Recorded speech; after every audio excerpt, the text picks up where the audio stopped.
This is your daily real estate syndication show. I'm your host, Whitney Sewell. Today, we've packed a number of shows together to give you some highlights. I know you're going to enjoy the show.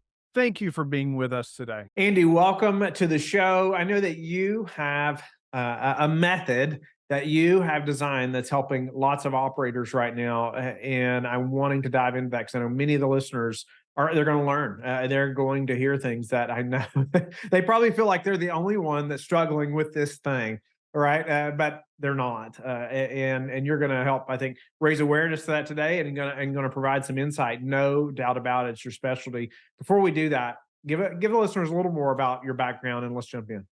Sure. I'm Andy McQuade. I am a full time consultant for real estate, mostly commercial multifamily. That's my wheelhouse. I do get involved in some smaller stuff, very involved with local RIA, but I help them basically make more money, make more NOI, make more ROI for their investors by helping them fix issues that they have on their properties or overall that affect their portfolio.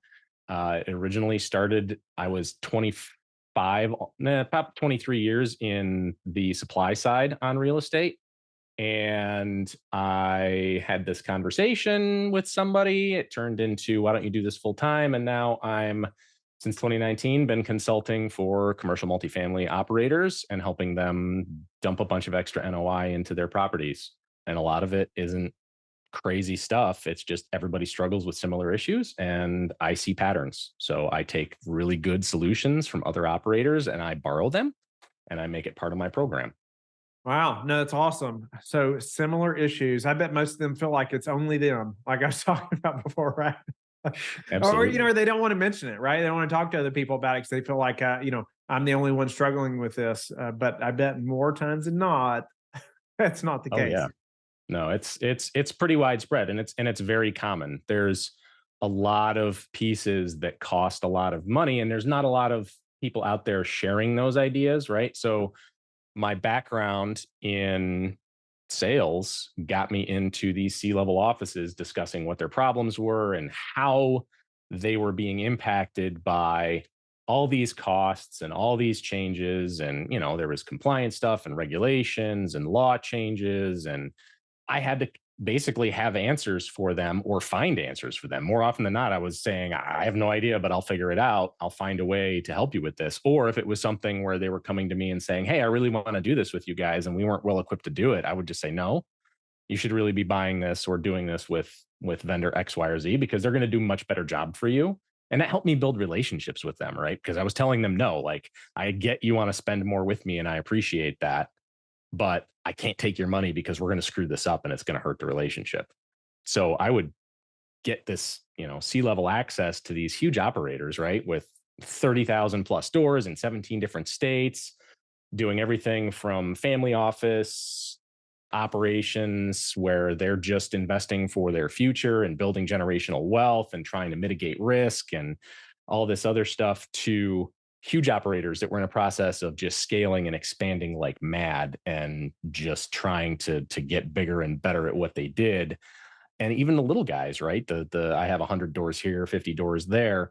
Everybody ran into these same issues, and a lot of it came down to, some of it's technical, right? Some of it's, why are you using product A instead of product B? Because product A is going to cost you a lot more money in the long run. How long are you going to own this property? And if the answer was anything more than 5 years, it's like, okay, so around year 3 or 4, this is what's going to start happening to this product if you buy this. And you're going to continue paying for this until you're ready to do another rehab on your property. It's probably not the move you want to make. And some of it came from, quite frankly, catastrophic failures, right? Like, they buy this product and they put it in their property, and 3 to 6 months later, everything is going sideways and they're looking to replace 350 light fixtures that they had just installed less than a year prior because they all went sideways. And there's common threads throughout real estate where that stuff happens, right? I had a client who had a ton of college dorms that they were doing, right? They were doing all student housing. They had all those mini fridges, and they didn't want to spend the money to get a good name brand mini fridge. They wanted to buy this other one. And before the sale was closed, I said, I really don't want to sell these to you. I will, but I really don't want to because I think you're going to have issues. I think you should buy this other one, even though it's literally twice the price. He ended up replacing every one of those refrigerators before 2 years was up. It was a little bit of a, I told you so, but also by the same token, it was a, please don't do this. Yeah. Right. Yeah. I hope he And bought the better ones the next time. Then it cost him 3 times. correct, right. Because you just Yeah. end up going back and doing it again. It's not like, I mean, it's one thing if you're gonna fix up a property, do a value add and unload it, right? Yeah. The entire business plan changes, how you operate changes, but your overall decision making needs to focus on what your end goal is and what that's going to cost you through the entire period of time you're going to hold that property. And that's sort of like coming from the sales side. I had to deal with all the headaches and issues for everything I sold because they would never open that manual and say, I'm going to call this 800 number to fix this problem. It was always, well, get Andy on the phone because it's his product. He needs to take care of it for us because we spend X number of millions of dollars with him. I learned very quickly what stuff caused a lot of issues in the field for the operators. And I started finding ways to avoid them so that it didn't take up more of my time. And it's very selfish, but I also wanted that relationship there where it was paying back on both sides of the table. And there's a very adversarial relationship with a lot of multifamily operators, a lot of construction companies, a lot of GCs and subs, where they don't really care who they're buying the stuff from as long as they're getting it for the lowest price possible. And there's a point where you value engineer all the value out of not just products, but out of relationships. And I never wanted to be in that position where I was being value engineered out. And so people always think, well, it's cheaper, it's got to be better. Yeah, it's better today because your cost of acquisition is lower, but your long-term cost is going to be higher because of X, Y, and Z. And sometimes Yeah. it's financing, sometimes it's term, sometimes it's, delivery service, sometimes it's just operational efficiency. How much does it cost to maintain this? What's the utility going to be on it? And so as I'm working through this stuff, I didn't even realize it at the time, but as I'm working through this stuff with these operators and I'm selling products to them and I'm selling some services, but not many, it started to click that I can help them make more money over time and save money and be more efficient if I give them this tool in their bucket because I saw it with this one over here. So nothing I do is rocket science. Nothing I do is new or, in any way unique. The unique part of it is putting it all together into a platform that helps them take it and look at it through a completely different lens, right? So Yeah. You initially said, about there's similar issues across the board. I mean, going back a little bit in the conversation and, and then you mentioned some of these, which I think we can apply to so many aspects of life as well. I mean, just like focusing on the end goal, right? What is the end goal? And thinking through even that purchase of those refrigerators based on the end goal, right? right, It's not just this one-off decision that's way over here to the side, outside of the end goal. Even that decision, even that you mentioned these light fixtures, it's like, what's the end goal? What is that? Read a book recently, and focusing on your most important numbers and what are those drivers, and it's a similar thing. It's like what's the most important goal? What's the top number? What's the thing you're trying to accomplish? And then almost having that as a filter for every decision, right? That you're making down to the light fixture, like you're talking right. about, right? I wanted to clarify some. You mentioned working with groups that are 30,000 units or whatnot, and then you mentioned, about even smaller operators. But I mean, I assume this, but I'll let you clarify. But it applies to every operator, right? It doesn't matter if they have a hundred, one community versus 30,000 units. Correct. They need Yeah. to be So thinking this way. yeah, and it is a mindset shift for a lot of people because this industry has been around essentially since the dawn of time, right? But we've really been doing things the same in construction and property management for 60 years, right? There's the project management triangle where you're going to get it cheap, you're going to get it fast, you're going to get quality, and you're trying to get that best balance between the three. And we're really slow to adopt technology. We're really slow to change how we do things because we've always done it this way and it's always worked. We're in a different world now than we were 5 years ago, let alone 20 years ago or 60 years ago. And sometimes taking ideas that other people have put into practice and use and have been successful with is really good. And it's tough in our industry because a lot of us, like a lot of operators, a lot of people in real estate and construction, they like to hold their cards close to the vest, right? They don't want to necessarily open up and share all their secrets of how they're making their money, what's their secret sauce. But that's between each other because they're sort of in competition. It's usually pretty friendly competition, right? There's some camaraderie there, but I don't know anybody who opens their books and opens all their processes and all their problems to their competition and says, "Here, look at what I'm doing and this is all my stuff. Are you going to show me this?"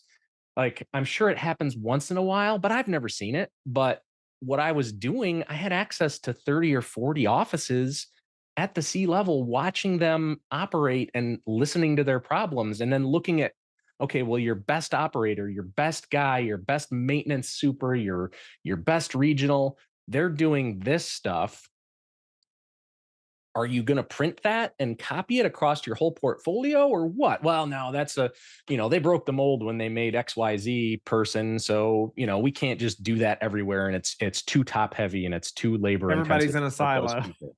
Everybody's in a silo. Yeah. And so I'm going from office to office and I'm like, well, if you do this instead and you roll this out across your entire portfolio, here's your benefits and how this is going to help you make more money. So a good example of one of those things that this is going back to like 2012, 2013. I'm selling stuff for the big orange box, right? And everybody buys something from the big orange box, even if they hate them. Like, it's just reality. They're not good at a lot of things, but they do have certain things that they can fill a gap for. And one of those things, 2011, 2012, 2013, was LVT and LVP, right? Luxury vinyl plank, luxury vinyl tile versus rolled sheet vinyl. We started, I started pushing people into this LVP product. It was very primitive, like a 6 mil wear surface, like not good stuff. I wouldn't use it today. I wouldn't recommend it today. But I was selling at one point like $1 million to one client, like 1.3 million to another client. I was ordering stuff 16 weeks out from China to make sure it was getting here so that we could put it into their units. And the whole pitch was, you drag an appliance across that, you drag a table across that, it's not going to rip a hole in the floor. Oh, and you can install it in one day with a heck of a lot less waste than using the sheet vinyl stuff where you've got to do floor prep and removal and glue down and maybe sanding and your unit's down for 2 days. You can put this stuff up in a few hours. And all of a sudden they were like, wait, so I'm taking all this extra work that I'm doing right now and I'm getting rid of it. It's going to last longer because it's less apt to be damaged. Oh, and it's going to cost me less because I'm not throwing half of it away. Like, it was little stuff like that. It's like, I'm already doing it for this guy, this guy, this guy, and this guy. Why aren't you doing it? And that's how I was able to start solving these problems for people, because it wasn't an idea I came up with. It was an idea somebody else had already used. And I just printed it and I just used it to replicate and print money for, the Home Depot at that point. But now I use it to print money for the operators because that's who I work for. I don't sell products anymore, but this whole program, this whole system looks at everything through your total cost of ownership, right? So I call it the TCO method. It's so far worked everywhere I've used it. There's always that outlier chance that it's just never going to go anywhere, but it's not rocket science. But it takes two things. It takes TCO, which is total cost of ownership, which includes everything. So when you buy a product, when you have to maintain it, when you service it, what does it cost you in utilities? What does it cost you to repair it if it breaks down? What does it cost you to get rid of it at the end of its useful life, right? If it's in there for 7 years, do you have to recycle that? Is that like the new integrated LED light fixtures that everybody's using? They're huge, they're heavy, they're awkward. Oh, and they're full of electronics that you have to recycle. So what does it cost you to get rid of that thing once it's reached the end of its useful life, right? So 5 years down the road, what does that cost you to get rid of? So that's all included in the TCO side.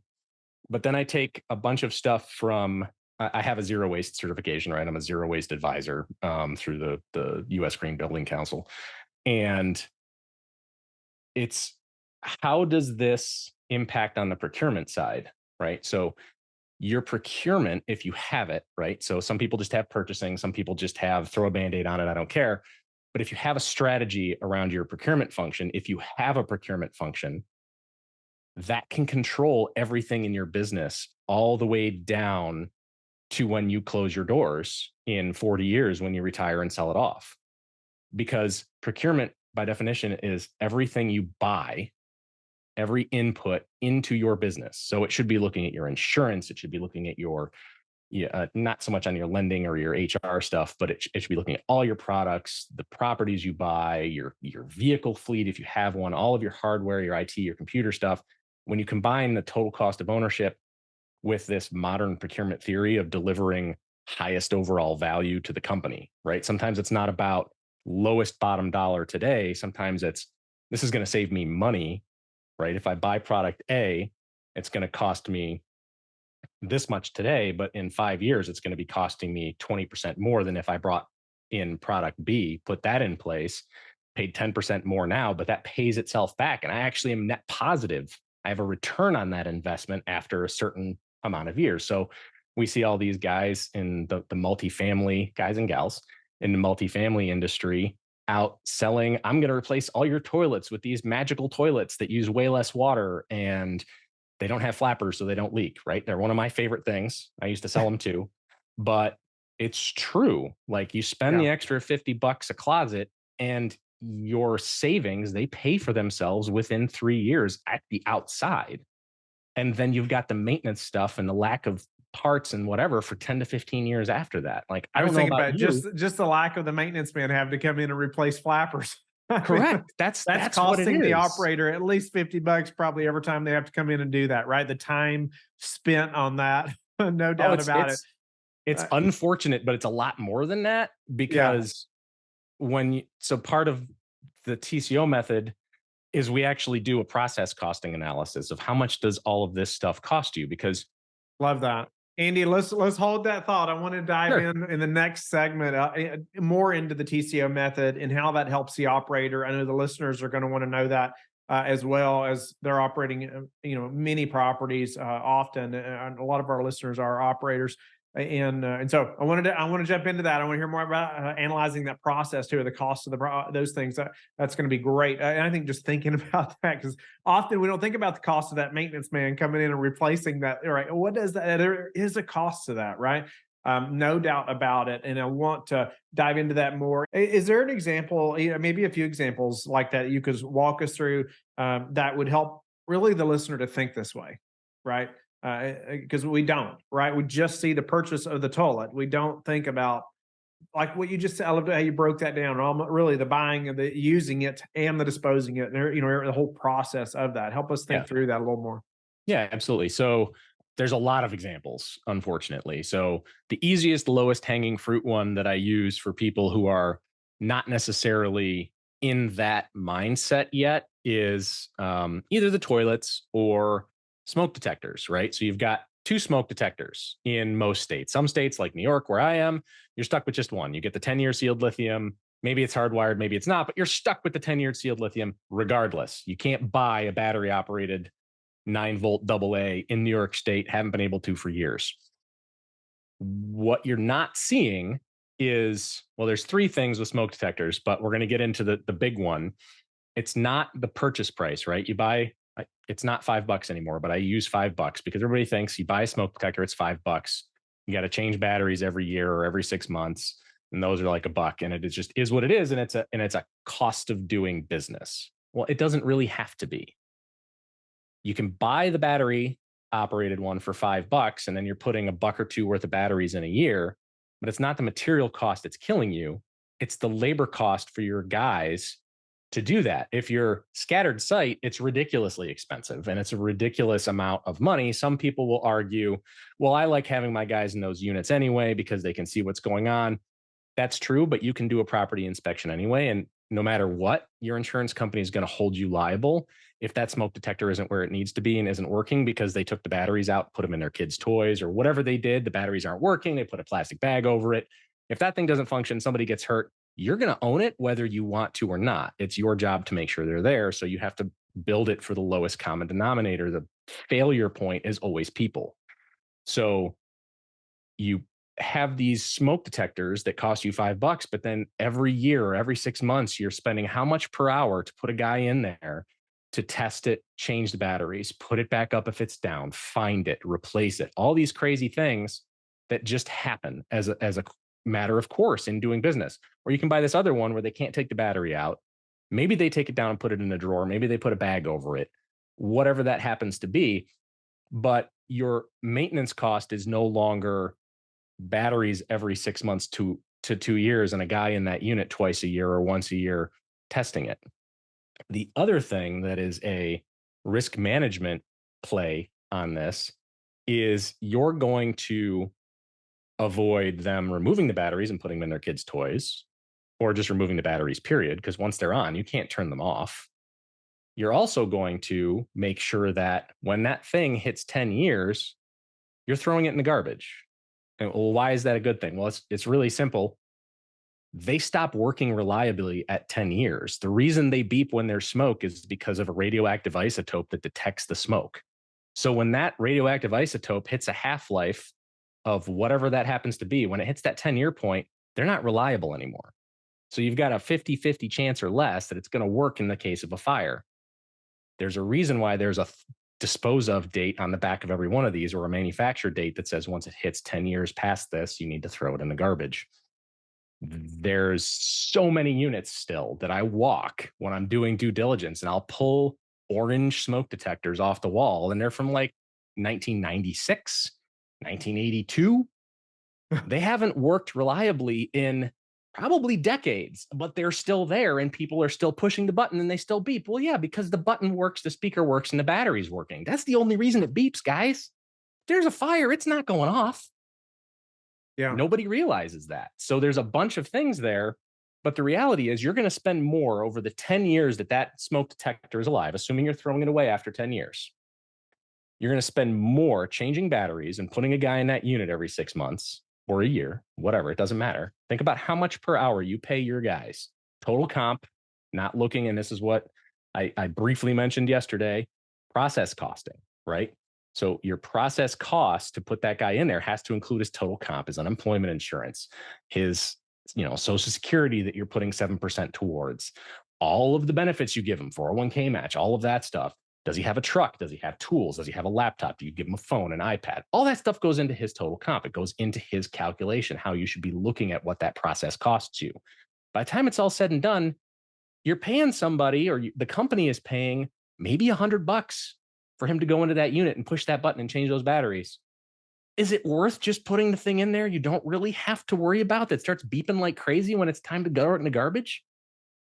Because I guarantee you the $12 to $15 10-year sealed smoke detector is going to cost you less in the long run because 100% of the time it's true.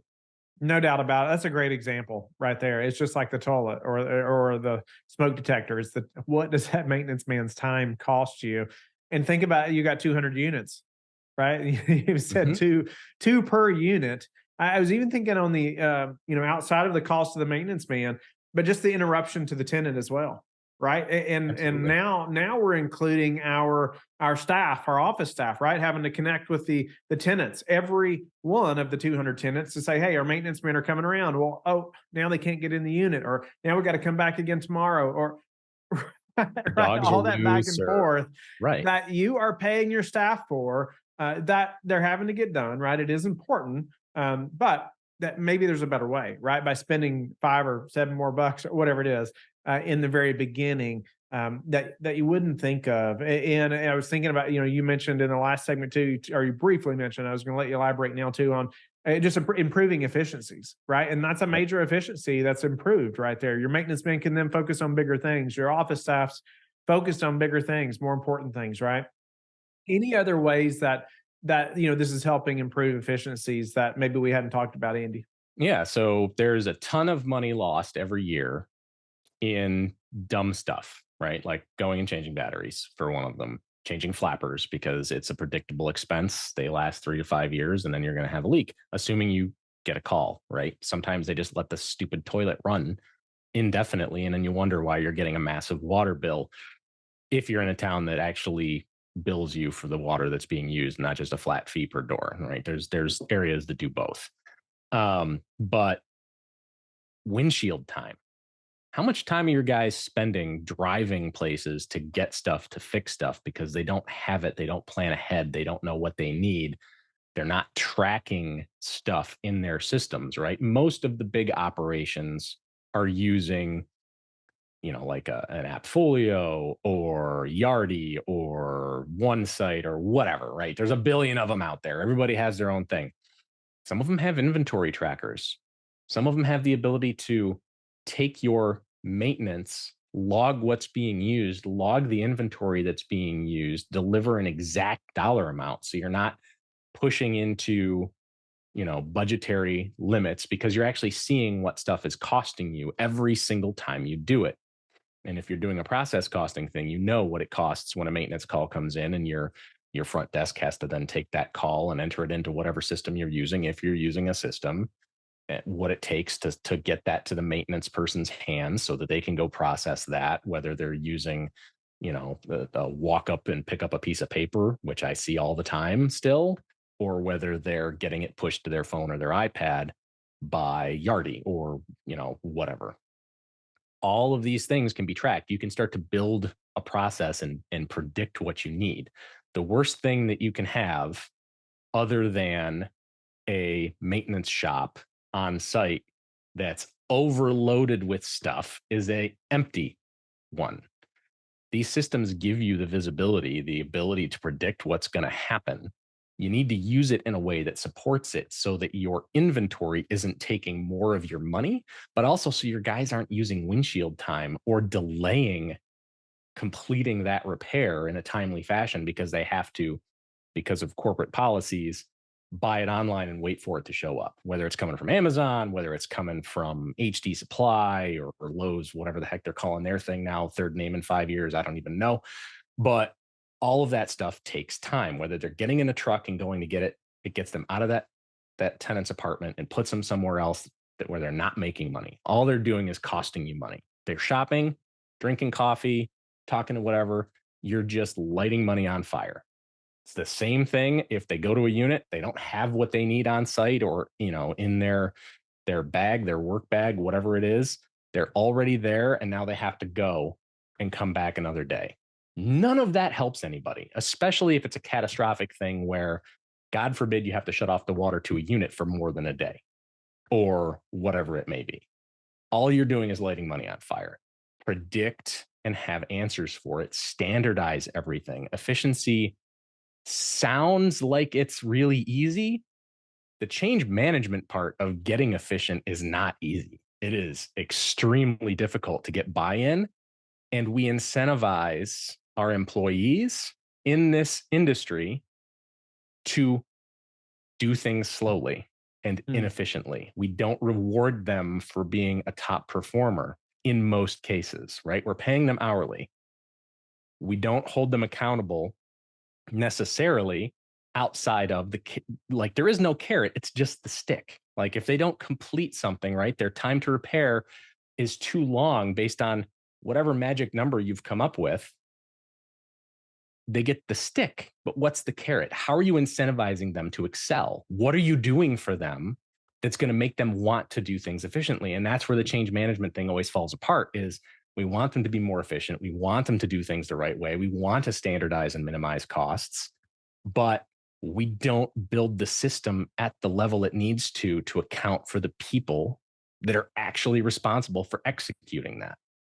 And it's chaos, quite frankly. Yeah. Yeah. It is chaos often. And I just appreciate just to push to think differently, right? About all these things. Are there, and we don't have time to talk about every one of them in detail, no doubt about it, Andy. But are there maybe a couple other items that are purchased often that are purchased incorrectly that you see? You mentioned the smoke detectors, the toilets. I mean, that's great examples. Andy, how can the listeners get in touch with you and learn more about you? You can always find me on LinkedIn. That's where I spend most of my social media time. I do have Instagram and Twitter and all that other stuff, but I am nowhere near as active on there as I should be, probably. And you can also just hit my website. It's andymcquade.com. It's got a bunch of stuff on there about me and my history and where I've worked and where I've come from and about the TCO method. And it's a work in progress, like everything else out there, but there's some good data on there for people to steal and use for themselves. Thank you for being with us again today. I hope that you have learned a lot from the show. Don't forget to like and subscribe. I hope you're telling your friends about the Real Estate Syndication Show and how they can also build wealth in real estate. You can also go to lifebridgecapital.com and start investing today.